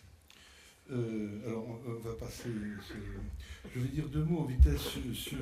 Là, écoutez, je passe. Ça, c'est à la période où j'ai découvert l'intérêt de l'hébreu, c'est-à-dire quand j'ai fait une rétrospective à Beaubourg. C'était sur la Divine Comédie, donc de Dante, et je retrouvais j'aimais bien dans la Divine Comédie de Dante le fait que, à lire les chants de Dante, il y mélange à l'intérieur de ces chants la famille, la politique, la religion et la mythologie. Religion chrétienne, mythologie grecque, des événements politiques. Hein, dans les enfers, il y a des hommes politiques. Mais c'est comme si aujourd'hui, on imaginait, je sais pas, un livre, un conte avec Giscard d'Estaing qui parle avec un centaure. Par exemple, ça serait un peu, c'est quand même ce qui se passe dans la Divine Comédie. Mais en m'intéressant à cette époque-là à Dante, je m'aperçois que Dante s'intéresse à la Kabbale, donc je vois un peu plus près de quoi il s'agit, et en allant un peu plus loin, je m'aperçois qu'il y a une grande différence entre la Kabbale chrétienne et la Kabbale juive, toujours évidemment pour les mêmes raisons, c'est que la Kabbale chrétienne, elle est là pour prouver l'existence christique, la vérité christique, alors que vous savez bien que la Kabbale juive a d'autres, d'ailleurs, à d'autres projets, et en plus la Kabbale christique n'est qu'une pâle copie de la Kabbale juive, bien plus ancienne. Mais en m'intéressant tout d'un coup à la Kabbale, on se dit peut-être qu'avant de s'intéresser à la Kabbale, il faudrait quand même s'intéresser au Talmud. Mais s'intéresser au Talmud, oui, mais il faut quand même lire la Bible. Et d'où les conférences avec Philippe Haddad, Marc-Alain Waknin et d'autres, Gilbert Bernheim, des gens comme ça. Et à un moment donné, c'est là où vous vous dites, mais peut-être qu'avant de raisonner sur la Kabbale, la première chose à faire, c'est d'apprendre l'hébreu. Donc c'est grâce, je dirais, à la Divine Comédie, dans tous les cas, c'est grâce à Dante qu'il a excité ma curiosité sur les textes et de revenir tout simplement à l'hébreu. En passant, il y a une chose qui est toujours choquante dans cette période chrétienne, comme c'est christique, où j'ai abordé, là il s'agit de la barque de Phlégias et Dante et Virgile, c'est-à-dire des thèmes mythologiques à l'intérieur du thème c'est que finalement, Virgile, poète extraordinaire qui se promène avec Dante, et le chant est très beau, hein, la forêt obscure, c'est très beau, le thème de la forêt obscure, mais quand même, notre ami Virgile n'ira pas au paradis parce que hors l'église, point de salut. Hein, c'est quand même une chose qui n'est pas négligeable, et peut-être que j'aurai le temps de vous dire pourquoi c'est pour moi très important. Donc voilà, et puis là, c'est pourquoi, en vitesse, pourquoi tout d'un coup, ça c'est 2 personnages, la douane et le pénitent. Le pénitent avec son costume là encore de l'Inquisition. Pourquoi ? Parce que justement, suivant des conférences de Marc-Alain Waknin, et puis une femme, des livres de philosophie, enfin je ne sais pas si on peut, d'études comme ça de Marthe Robert, on nous met le doigt sur quelque chose de tout à fait intéressant, c'est qu'il y a plusieurs manières de lire Cervantes, c'est-à-dire par quelques astuces, on peut comprendre que Cervantes était un marane. Et là, toute cette curiosité du texte, cet humour comme ça qui cache des petites filles, évidemment, ça m'a initié à jouer avec des secrets, comme on peut jouer en peinture avec des secrets, d'où le fait que je me suis beaucoup intéressé à Cervantes. J'ai fait des livres, j'ai fait des expositions sur Cervantes, sur Don Quichotte, Et puis aussi quelqu'un comme Rabelais, qui les deux ont flirté avec l'Inquisition. Rabelais, pour les mêmes raisons, a failli être brûlé par l'Inquisition. Donc, mais j'aime l'idée, l'humour est quelque chose qui a toujours été pour moi important, parce que pour moi, d'aborder comme ça des choses très délicates, évidemment que par Rabelais ou par le cheminement de Don Quichotte, il y a quelque chose qui échappe comme ça, et puis tout d'un coup, avec un peu de finesse, on peut voir une intelligence du texte qui fait que ce roman était très moderne.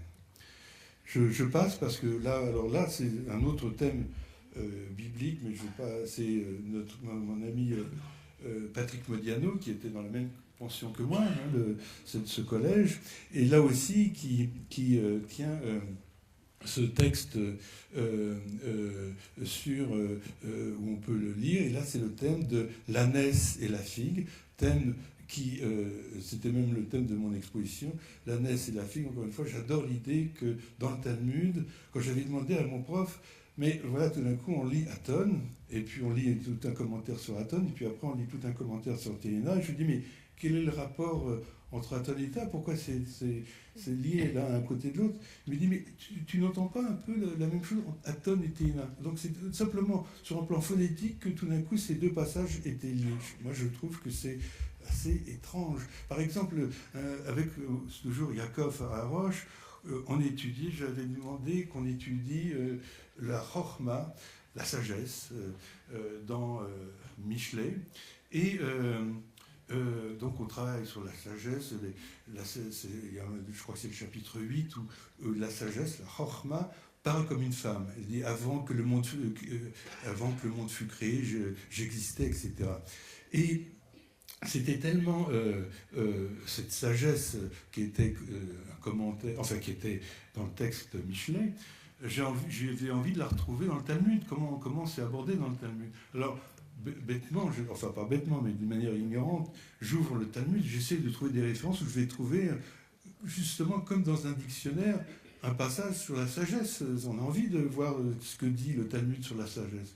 Je dis à Yaakov, mais j'ai rien trouvé où je peux trouver un paragraphe sur la sagesse. Je dis, mais tu ne trouveras jamais un paragraphe sur la sagesse. Il faut que tu lises tout le Talmud pour savoir ce que c'est que la sagesse. Il n'y a pas, c'est pas un dictionnaire le Talmud. Donc tout ça, dans ma culture, c'était sortir d'une organisation qui libère quelque part, parce que c'est voir le langage autrement, c'est fonctionner autrement, et voilà, d'où le grand respect que j'ai pour le figuier, l'ânesse et la figue. On passe vite, parce que je crains que j'étais un peu fort, un peu long, non? On en est à 9h15.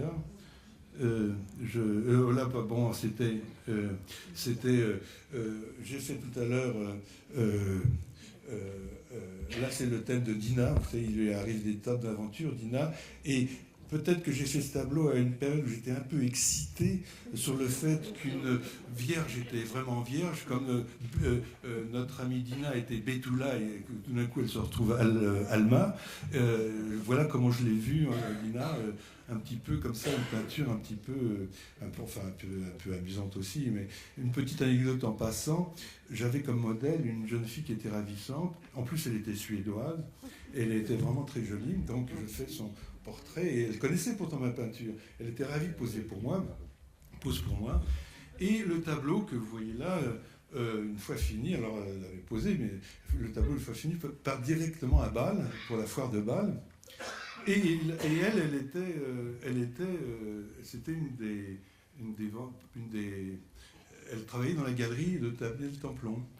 Et le tableau arrive sur le stand. Elle se voit, alors c'était pas ce visage-là, elle se voit en portrait, dans cette position, le tableau c'était celui-là.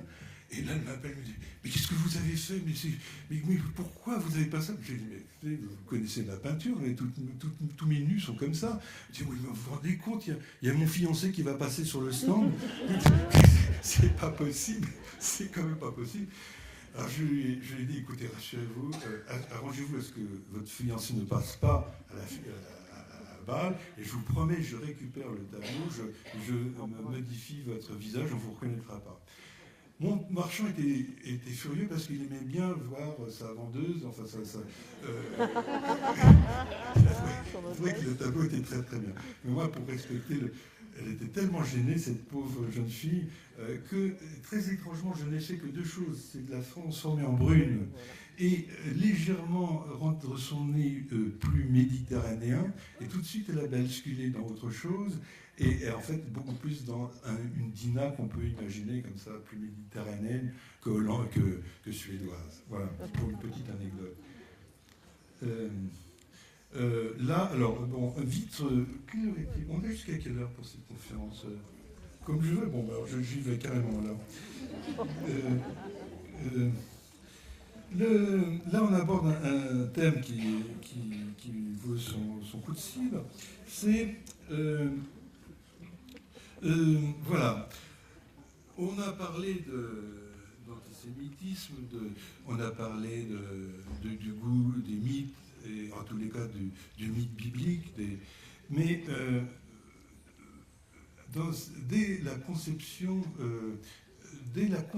de mon fils, pas la naissance, de mon premier fils, moi j'étais quelqu'un de très très fragile. Très fragile, je veux dire, je ne m'assumais pas comme adulte et je vivais mal. D'abord, à cette époque-là, c'est-à-dire autour d'une 28 ans, quelque chose comme ça, je ne gagnais pas d'argent. Il y a une chose qui était amusante, c'est que je ne sais pas pourquoi ma femme voulait rester avec moi, parce que moi j'étais dans un échec total, et il faut croire qu'elle m'aimait beaucoup. Et on avait fait le deal suivant, qui tenait absolument pas debout, mais moi je m'accrochais à son deal pour y croire en quelque chose, car j'étais très pessimiste à l'époque. Elle me dit, écoute, voilà ce qu'on va faire. Toi, tu vas peindre jusqu'à ce que tu deviennes célèbre, et moi, je vais travailler dans la boutique de mes parents. Et le jour où toi, ça marchera pour toi, à ce moment-là, moi, je quitterai la boutique de mes parents et je vais me lancer dans le design. Je lui ai dit, d'accord, on fait ça. Évidemment que ça ne tenait pas debout du tout. Mais ce qui est assez amusant, c'est que ça s'est passé comme ça, en fait. Et si elle avait besoin de me dire des choses comme ça qui étaient un peu bancales, c'est parce que vraiment j'allais très très mal. Je crois que tout simplement, j'étais, pour beaucoup de raisons, j'avais hérité de ce caractère de mon père très mal dans sa peau, et le fait que tout d'un coup elle m'annonce, elle me mette au pied du mur en me disant qu'on allait avoir un fils, on allait avoir un enfant, j'ai carrément, j'ai préféré me jeter dans le vide que de vivre la responsabilité d'un père. Hein. Je laisse les psychanalystes raisonner là-dessus, mais en tous les cas, j'ai déliré, j'ai fait des bouffées délirantes. Malheureusement, il y a eu une grande bouffée délirante qui a duré longtemps. Ces bouffées délirantes, ces délires, les traitements sont tellement forts qu'après, les effets secondaires des médicaments, avec ces camisoles chimiques, on rentre dans des états végétatifs, dans des états dépressifs.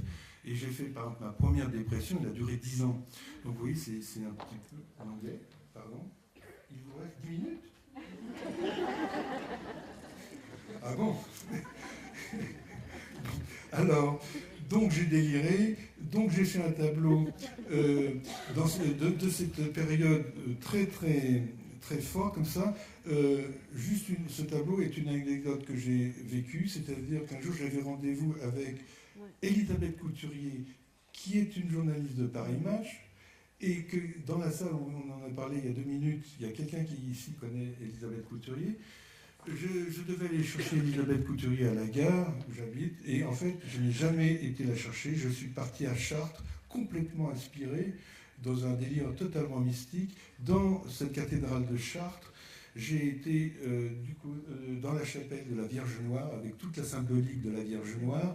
J'ai pris tous les cierges, ça c'est vécu, hein, je me suis retourné vers les fidèles qui étaient en train de prier cette Vierge Noire, je les ai cassés devant eux. C'était un jour de mariage. Et entre la Vierge Noire et la Vierge Blanche, c'est-à-dire la mariée qui était toute habillée de blanc, je ne vous dis pas la symbolique que j'ai vécue, d'autant plus qu'il y a au milieu de la cathédrale de Chartres, pour ceux qui ne l'ont pas visité, le fameux labyrinthe de Villars de Noncourt, un labyrinthe un peu spécial, car c'est un labyrinthe dans lequel on ne peut pas se perdre. Mais enfin bon, passons parce que j'ai plus que 7 minutes. Et donc voilà, donc il y a eu toute une série de tableaux aussi sur une période délirante. Oui, ça, bon, des sculptures que j'en ai fait, oui, j'en ai fait. Écoutez, on saute parce que je voudrais vous parler de ce qu'il y a de plus important dans les 6 minutes et demie qui me restent. Je voudrais vous parler, ça c'est sur le Faust de Goethe, voilà, je voudrais vous parler en vitesse entre ces délires, tous ces trucs-là. Depuis que j'étais tout petit, il y a toujours quelque chose qui m'a sauvé, c'est le dessin. Moi, j'étais dans un échec scolaire énorme. Et dès mon enfance, par exemple, pour vous donner une idée, j'étais dans une classe où le maître d'école trouvait que j'étais tellement nul avec un autre, on était deux tellement nuls dans la classe, qu'il avait inventé une sous-classe. Donc dans la classe, il y avait une sous-classe de 2 élèves, et soit j'étais le premier, soit le dernier. Donc pour vous dire que ça ne marchait pas très fort à cette époque-là. Et la seule chose qui me permettait d'exister vis-à-vis de la maîtresse, vis-à-vis de tout le monde, c'était, par exemple, quand il y avait la fête des mères, eh ben, c'était moi qui complétait, finissais les petits dessins de mes petits camarades. Et ma seule existence, c'était le dessin, pendant que les autres apprenaient à lire et écrire.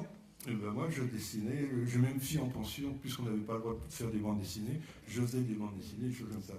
Ce qui fait que plus tard, quand je vous ai raconté qu'en Bourgogne, dans ce petit village de 90 ans, j'ai connu des drames, mais en tant que petit enfant, où les enfants me racontaient des choses terribles, mais j'étais moi-même enfant. Et en plus, les enfants avaient peur des adultes, c'est-à-dire qu'il y avait des éducatrices, on disait à l'époque des assistantes sociales qui venaient, et les petits camarades n'osaient pas parler aux assistants, alors que les assistantes sociales venaient pour leur dire alors ça va et tout ça, mais les enfants, le monde des adultes, c'était des gendarmes, et quand je me suis retrouvé après avoir exposé chez Léo Castelli, après avoir une carrière normale, etc., et que je me suis retrouvé avec le même cas de figure en Normandie, c'est-à-dire tout d'un coup le maire d'un village, le maire de notre village, enfin l'adjoint du maire vient nous chercher en disant écoutez, à côté de chez vous, dans la gare des affectés, il y a une famille, on ne peut pas la laisser, c'était en plein hiver, on ne peut pas la laisser passer comme ça. Il faudrait quelque chose. En effet, il n'y avait pas de carreaux aux fenêtres, il n'y avait que des enfants qui grelottaient froid, il y avait de la buée qui sortait tellement il faisait froid, la mère était ivre-morte. On a su par la suite que le compagnon, il était en prison parce qu'il avait abusé de la petite fille. Et donc on a colmaté ça pour la nuit. Et la première réaction, c'était de dire, mais attendez, on est en France, il y a des services sociaux pour ça. Ça, c'était il y a 23 ans à peu près. Et on me dit, mais si vous voulez, bien sûr qu'il y a un éducateur, si vous voulez, vous pouvez le rencontrer. Et moi, j'étais prêt à me friter avec l'éducateur en disant, mais écoutez, vous ne faites pas votre boulot. Quand on s'est vu, je lui ai dit, mais attendez. Il m'a dit, mais attendez, si vous voulez voir, je vous fais passer pour mon assistant. Moi, des familles comme ça, j'en ai une quarantaine, je ne peux pas les prendre toutes chez moi. Devenez mon assistant une journée et après, vous me direz ce qu'on fait. Je l'ai pris au mot et je l'ai suivi une journée entière. J'ai vu des choses hallucinantes. Dans n'importe quelle commune, qu'elle soit de gauche ou de droite, vous savez, c'est plus facile de parler de la misère, de la détresse, quand c'est loin, en disant oui, ça. Mais au pas devant sa porte, c'est évidemment beaucoup plus insupportable. Il se trouve qu'à cette époque-là, je travaillais pour le Premier ministre, je lui ai un peu raconté cette histoire en détail. Il m'a mis en contact avec d'autres personnes. On a créé une association et cette association s'est développée. On a commencé. Alors l'idée de cette association, c'était non pas de faire une école d'art, mais c'était de prendre des artistes professionnels, donc des artistes professionnels qui faire des ateliers avec des éducateurs, travailler avec la DAS, les services sociaux. Et l'idée, c'est de prendre un groupe d'enfants et de leur faire comprendre que dans la vie, là, il s'agissait d'enfants qui étaient là depuis, où leurs parents étaient au chômage de la 3e génération. Donc ce sont des enfants qui sont déjà complètement éteints. Vous savez, un enfant qui est en pleine forme, il a un jouet, il en veut un plus beau, il désire quelque chose. Là, paradoxalement, ce sont des enfants qui ne désirent plus rien. Ils sont déjà complètement passifs et éteints. Donc la source, parce que cette association s'est appelée comme ça, la source, c'est de réveiller ces enfants, de leur dire, mais attends, la liberté, c'est pas quelque chose qui se demande, c'est quelque chose que tu prends. La responsabilité, c'est quelque chose que tu vas partager. Parce que les artistes, c'est un peu comme si l'artiste avait des assistants. Et puis surtout, par le biais de l'art, ça permet de discuter avec les enfants, de les reconstruire, c'est-à-dire de leur redonner ce qu'ils n'ont pas vécu tout simplement dans leur famille. On a commencé dans les arts plastiques, parce que c'était évidemment la chose la plus évidente, et on s'est fait parrainer par les artistes les plus connus en France, en tout cas Buren, Boltanski, César, etc., etc. Et puis les années passant, parce que je vous dis, la sauce a 22 ans, on s'est développé à travers tous les médiums, c'est-à-dire la musique, le théâtre. Aujourd'hui, Nathalie Baye est notre ambassadrice. On a un théâtre, on a 5 lieux, on est maintenant non plus une association, mais une fondation. Et voilà, et j'aurais voulu terminer sur 2 choses, mais il me reste 30 secondes. 30 secondes, j'aurais pu faire toute la conférence là-dessus.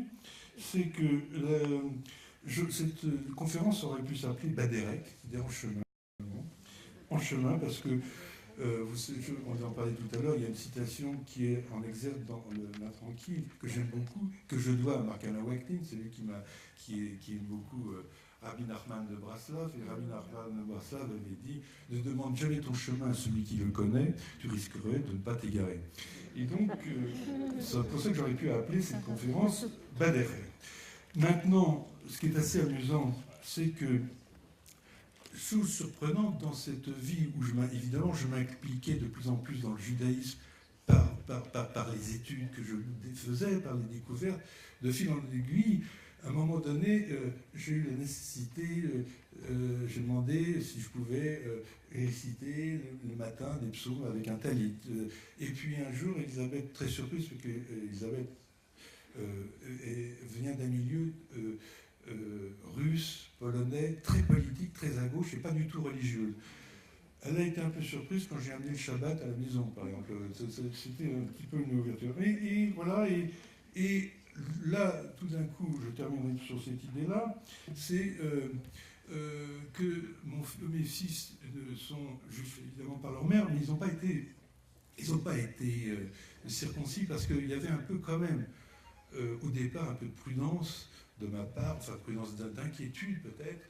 En tous les cas, il y avait un peu l'idée, écoute, je t'ennuie pas avec ta religion, tu m'ennuies pas avec la mienne, faut au contraire, enfin bon, on reste chacun dans notre coin. Simplement, donc mes enfants n'ont pas été circoncis, mais mon plus jeune fils, j'ai 2 fils, et mon plus jeune fils m'a dit il n'y a pas si longtemps, tu sais, lui est plus impliqué que l'aîné. Il m'a dit, est-ce que tu connais un rabbin, voilà, je voudrais faire circoncire mon fils, c'est-à-dire mon petit-fils.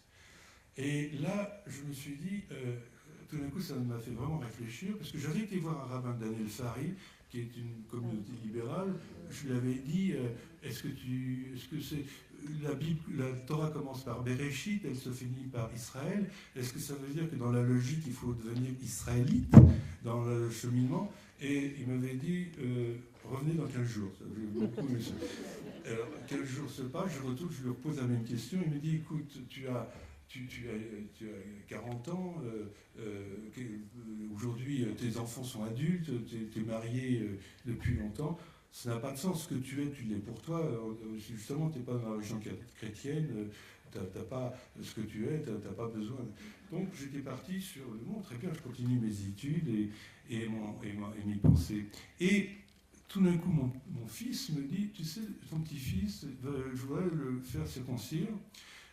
Donc moi, je l'ai présenté à une femme formidable, qui est rabbin, qui est Delphine Ordviller, qui est communauté à la MGLF.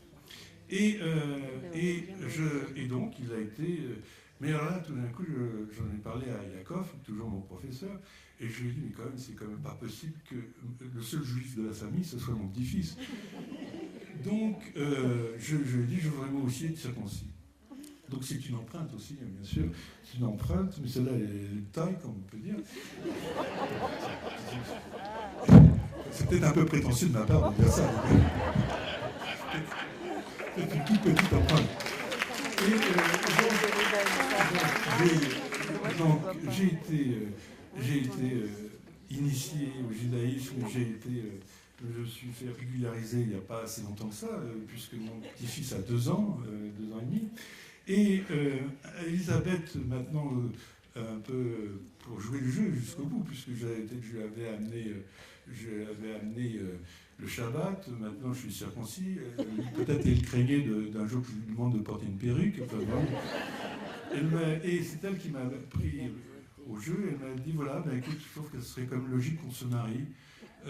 Et donc, voilà, au mois de mars, on a décidé de se marier religieusement.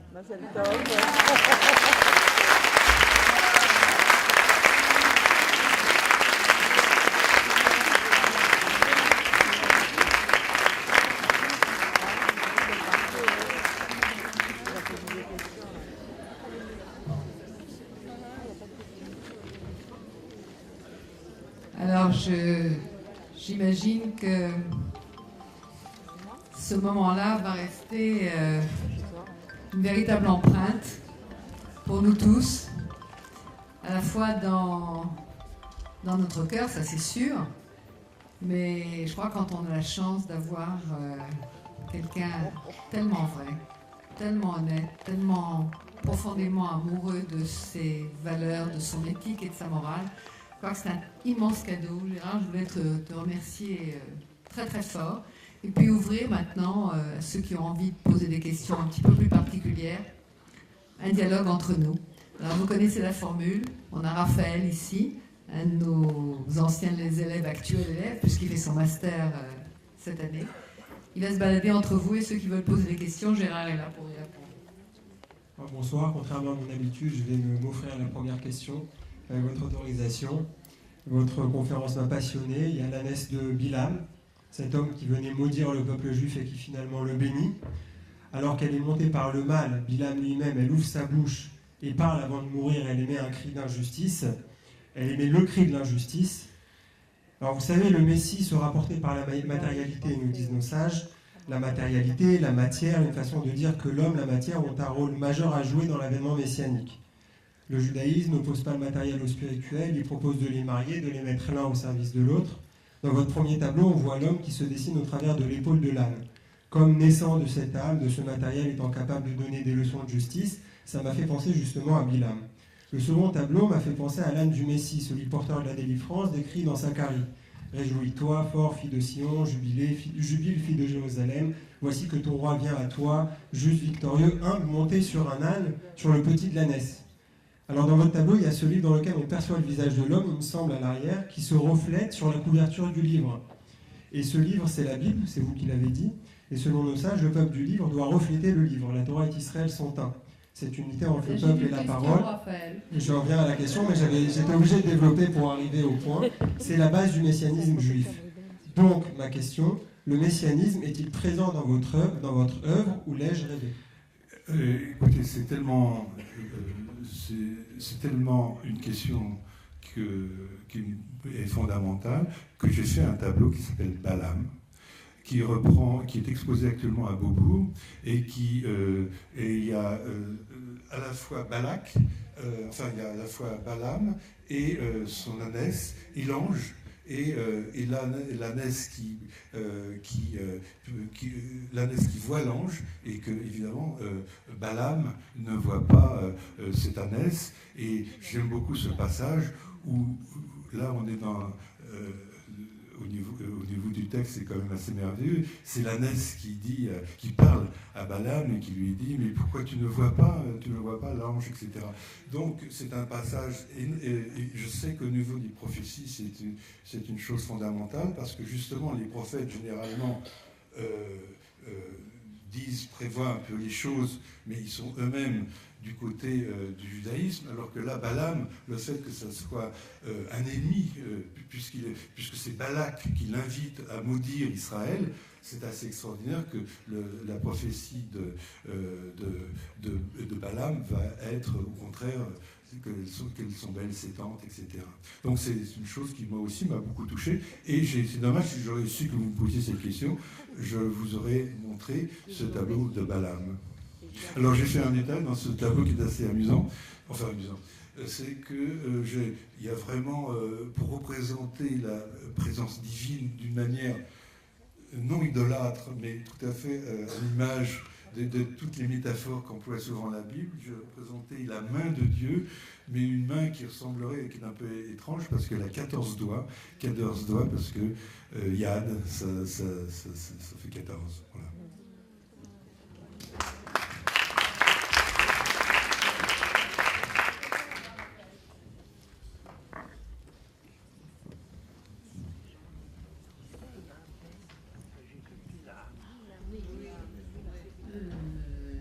D'abord, je dirais que c'est absolument merveilleux ce que vous racontez. Parlez un tout petit peu plus fort pour vous entendre. C'est absolument merveilleux ce que vous avez raconté.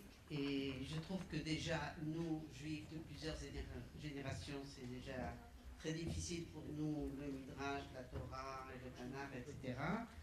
Est-ce que pour vous, c'est une revanche ou alors un mépris que vous avez eu envers votre père, et après toutes ces anecdotes que vous avez entendues de sa part? Parlez près du micro, madame. Merci. Est-ce que tout ce que vous avez entendu de ces petites anecdotes par votre père, vous avez quand même eu la chance et le mérite d'apprendre tout ça?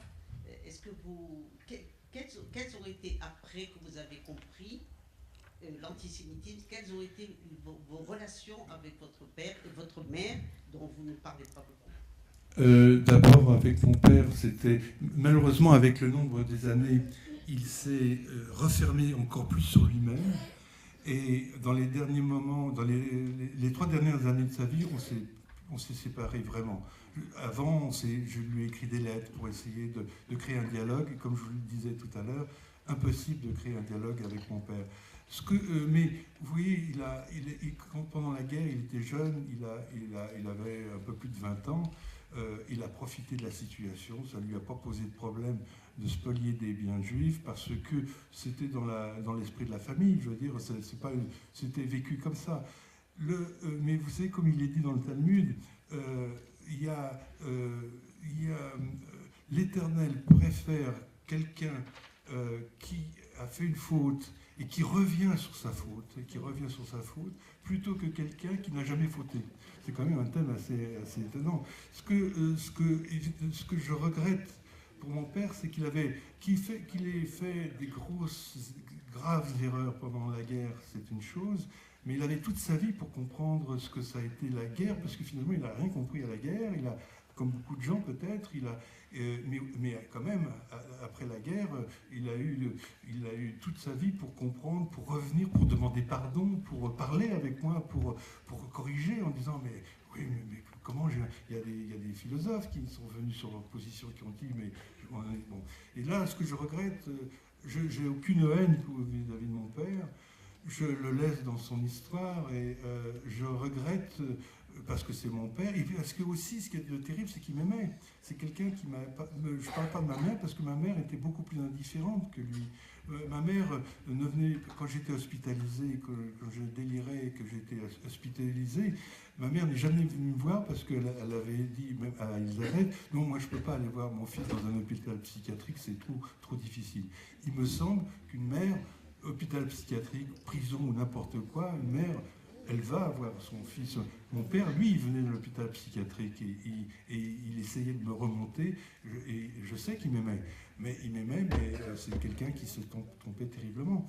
Et donc, je regrette simplement, ça s'est terminé très mal parce que il s'est braqué, il a commencé à sortir d'une espèce de correspondance d'extrême droite qu'il n'avait pas plus jeune. Et donc il n'y avait pas d'issue. Et donc on s'est perdu, pas perdu de vue, mais enfin bon, je vous dis, pendant 3 ans, après on sait pas. Il a voulu me déshériter, j'ai respecté son idée de me déshériter, mais la loi ne permet pas de déshériter un fils. Mais quand même, j'ai respecté son désir, et je signé un compromis avec lui. Je dis, je veux bien acter comme quoi tu me déshérites, mais à condition que ce soit mes enfants qui héritent. Donc ce sont mes enfants qui ont hérité. Je m'en plains pas trop. Bonne décision. Colette.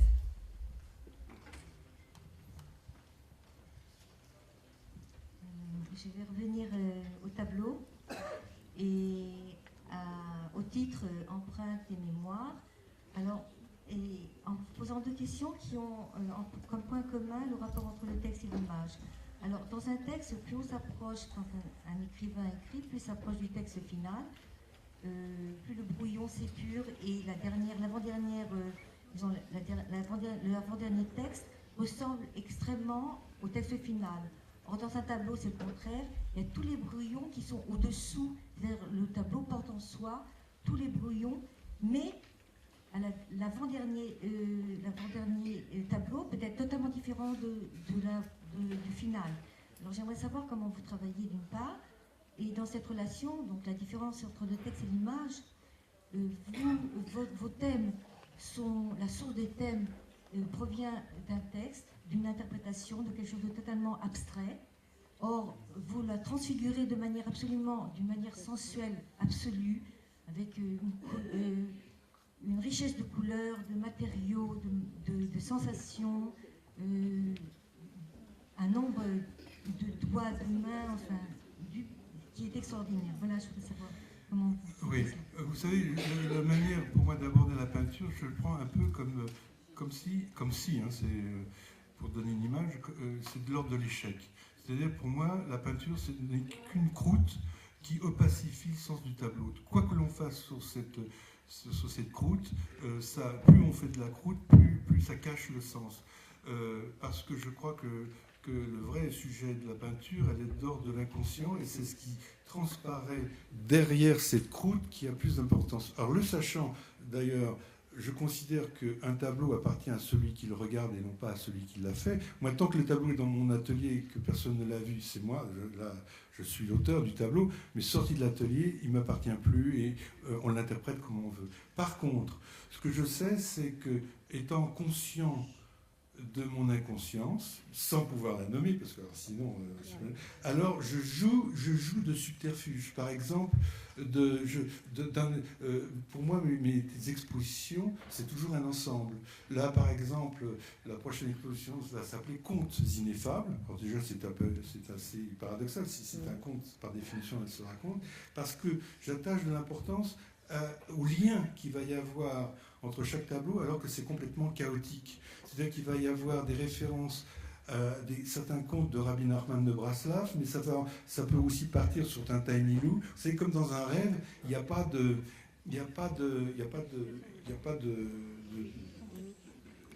comment on dit, d'échelle de valeur. Donc il y a des associations de pensée, et c'est ces associations de pensée qui font le sujet. Mais en fait, finalement, c'est comme si ce qu'il y avait de plus important, c'est l'espace qu'il y a entre les 2 tableaux. Voilà. Et quant à la croûte en question, autant qu'elle soit le mieux possible, mais c'est un métier, je dirais, c'est un métier. Et donc, plus ce métier est bien exécuté, plus on attire l'attention du spectateur, parce que si c'est pas bien peint, on passe devant et on l'oublie. Donc, il y a un jeu entre la forme et le fond, mais il est évident que la forme est rien par rapport à l'intensité. C'est pour ça, d'ailleurs, que, quelle que soit l'histoire de l'art contemporain, je m'en fous complètement, il n'y a pas d'autre mot, parce que si j'étais musicien, je ne quitterais pas un piano ou un violon, parce que, comme c'est un instrument classique, pour inventer de la musique, il y a tout à faire encore avec un violon et un piano.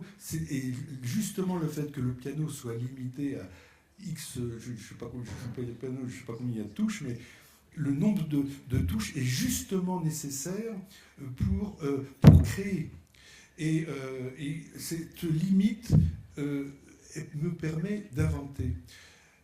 C'est très important de prendre conscience de ça, parce que tout d'un coup, si la forme s'éclatait, alors à ce moment-là, en effet, depuis Marcel Duchamp, c'est-à-dire il y a un siècle, vous remarquerez que dans l'art contemporain, on ne peut pas être plus iconoclaste que Duchamp.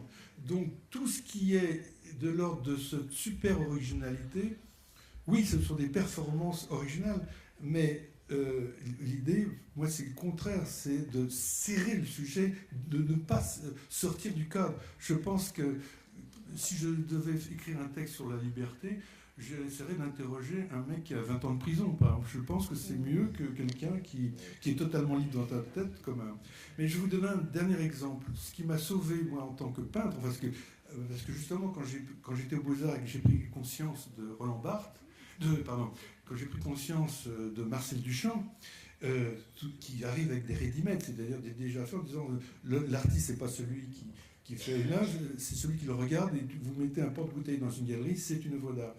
J'ai tellement pris conscience que c'était important comme acte, que je me suis dit, mais après ça, après un ready-made, où je vais? Donc, quand on est dans une impasse, on retourne à la case départ. Et il y a quelque chose qui m'a sauvé, il n'y a pas d'autre mot, et qui m'a ramené à la peinture, parce que me demandais s'il ne fallait pas partir vers la littérature pour trouver une issue. Et ce qui m'a sauvé, c'est de tomber sur Roland Barthes, mythologie de Roland Barthes, parce que Roland Barthes fait la démonstration suivante. Il dit, finalement, quand vous prenez un mot, qu'est-ce qu'il signifie? Alors, vous prenez un dictionnaire, et comment se définit ce mot? Il se définit par une 50aine de mots. Ah bon, mais alors, il faut comprendre chaque mot. Donc, vous prenez la définition de ces 50 mots pour comprendre toujours ce même mot. Donc, à chaque fois, vous prenez un mot qui se définit lui-même par une 50aine de mots, et vous faites le tour du dictionnaire sans jamais avoir un mot étalon qui définit tous les autres. Et Roland Barthes d'ajouter, c'est justement parce que le langage est tourné sur lui-même que le romancier peut inventer. Et je me suis dit, ça c'est génial. C'est parce que la peinture, maintenant, depuis la grotte Chauvet, où j'ai fait d'ailleurs un reportage dans cette grotte Chauvet, qui est les peintures les plus anciennes de l'humanité et qui ressemble étrangement à Matisse, par exemple, de la grotte Chauvet jusqu'à Duchamp, la boucle est bouclée. Donc l'originalité, c'est plus le problème. D'être iconoclaste plus qu'iconoclaste, mais enfin la peinture commence. C'est-à-dire le dictionnaire est bouclé, on peut commencer à faire de la peinture. Une autre question? Courte, hein? Je reviens tout à l'heure. Vous parliez, quel genre d'enfance a eu votre père? Mon père était en pension dans une boîte religieuse et il était très gâté parce que il y avait une grande avec les guerres, etc. Il avait 20 ans de différence avec son frère aîné. Et juste le frère qui était né avant lui, il était mort de la grippe, d'une grippe, je ne sais pas quoi, enfin il était mort.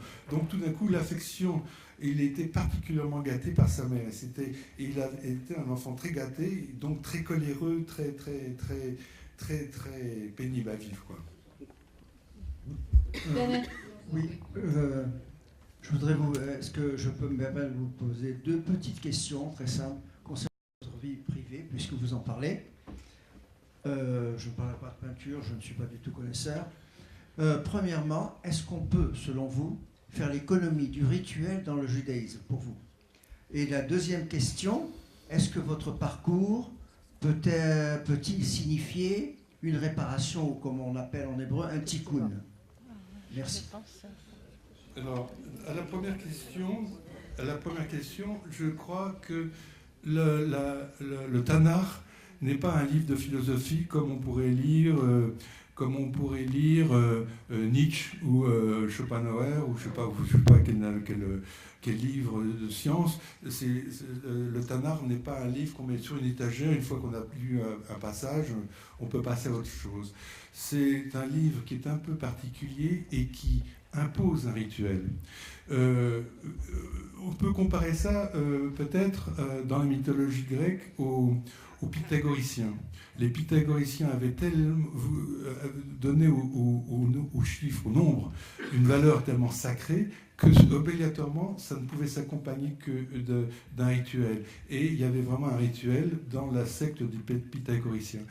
Le rituel, c'est valable pour n'importe quelle religion, hein, les plus anciennes ou plus contemporaines, que ce soit les Incas, les Chinois, l'Empire chinois ou les chrétiens, quelle que soit la religion, il y a la pensée, mais il faut une architecture à cette pensée. Donc cette architecture est absolument nécessaire, et c'est ça qu'on appelle un rituel. Vous savez, il y a deux manières de s'intéresser au tennis quand on aime le sport. Soit vous faites du tennis, ou soit vous êtes dans le public et vous comptez les coups, vous êtes arbitre à la limite, mais vous ne faites pas la partie. Mais si vous commencez à faire la partie, il faut vous acheter un survêtement, il faut s'entraîner, et là vous faites du tennis. Quand il faut faire la Torah, d'ailleurs elle continue à s'écrire, et c'est pas quelque chose, c'est pas un livre d'une bibliothèque. Voilà comment je le ressens. Donc il est évident que le port des téphilines, qui est un habit de lumière, il faut le vivre avec le sens des mots et la symbolique nécessaire pour comprendre, pour donner valeur. Les mots ont besoin de cette symbolique pour prendre du sens.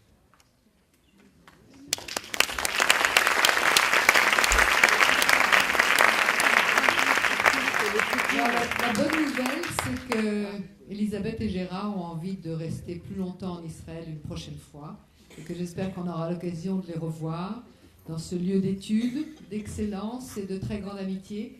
Je ne sais pas quoi dire, parce que je crois que ça a été vraiment un moment tout à fait particulier. J'espère que ça vous a plu. Et que, par ailleurs, on va tous vous souhaiter beaucoup de bonheur. Un immense Mazal Tov. Qu'est-ce que tu veux lui dire? Lève-toi.